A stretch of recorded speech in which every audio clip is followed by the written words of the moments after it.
আসসালামু আলাইকুম প্রিয় বন্ধুরা, দেখতেই পাচ্ছেন বাড়ির সুইমিং পুলের ছাদের পাশে কাজ করা হচ্ছে।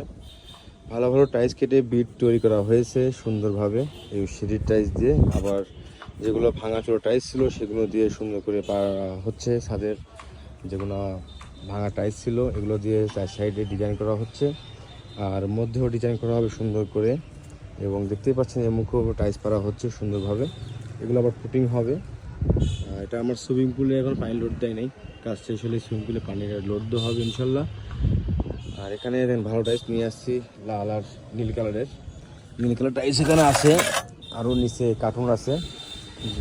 এগুলো আবার মানে ভেঙে কাজ করতে হবে, মানে ভালো টাইলস কিনে ভাঙতে হবে, ভাঙে ডিজাইন করবে, ঠিক আছে? তো অবশ্যই ডিজাইনটা দেখাবো নেক্সট ভিডিওতে। আবার সাদা টাইলস করা হয়ে গেছে আজকে আপনার নিচের ছাদের।